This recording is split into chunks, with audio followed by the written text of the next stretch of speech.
Okay, let's go. Off we go. Anything I've forgotten? Have I forgotten something?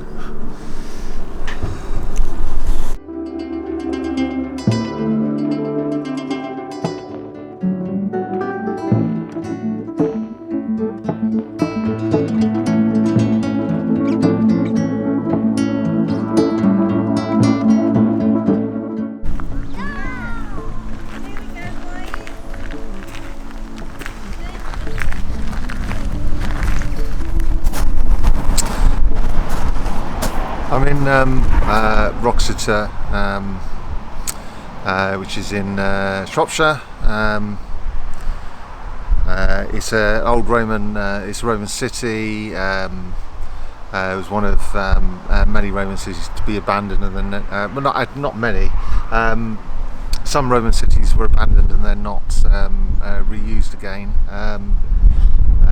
Unlike places like Winchester, there are places which became proper English cities after the anglo-saxons took over. This place, like Silchester in the south, became just abandoned. It became a abandoned field with one or two monuments that have stayed up, like the monument you can see behind me. This became part of a barn, I believe. Was known as the Old Work, but it's not the history of the Roman history that particularly interests me. It's more its fall in England, in Britain, why it fell.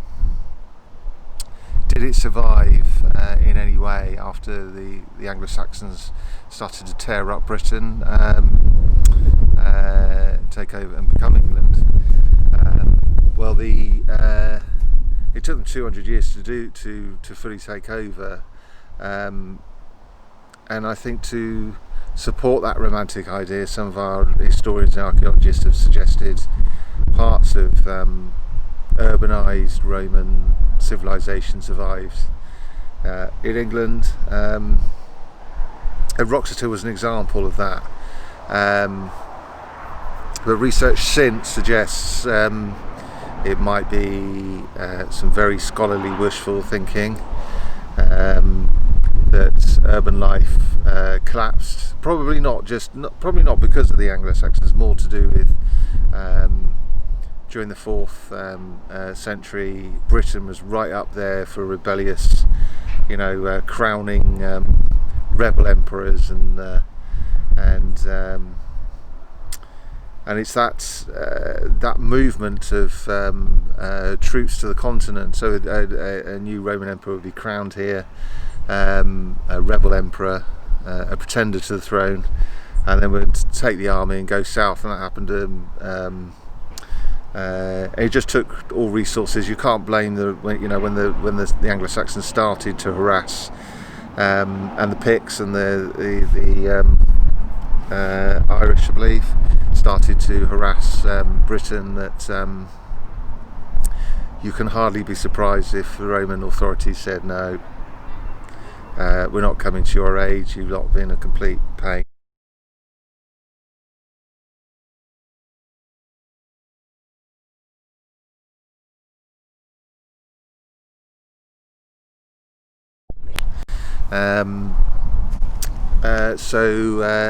There are some things things were imported to Britain in the 5th century, amphora of wine, amphorae of wine, bits and bobs, luxury wear came here.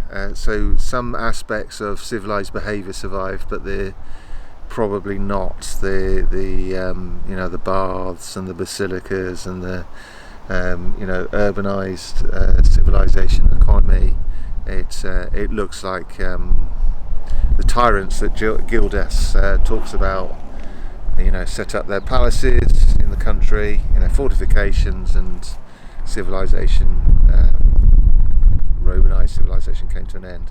Which is not to say, as my wife was saying, well, hold on, it was full of slaves, and just said it to me, me a minute ago, full of slavery, and it's hardly utopia, is it? Which of course it's not. But they had, writing, engineering, science of all sorts. Almost in some small way consultative government. No, well, maybe that's a complete load of tosh, but it is a matter of degrees. Though the Romans were awful, the Anglo-Saxons were probably worse. But anyway, this is my trip to this is the Basilica and Baths in Wroxeter. While we're talking about the Anglo-Saxons, a couple of hundred years later, they develop civilized skills. Christianity comes along. They convert, develop those civilized skills of Christianity. Here is parts of a cross, an Anglo-Saxon cross, probably 8th, 9th century, up on the which was found after parts of the church was restored, hidden away, and these were placed high up on the wall. A nice example of Anglo-Saxon carving. Thank you for watching. That's my trip to Wroxeter.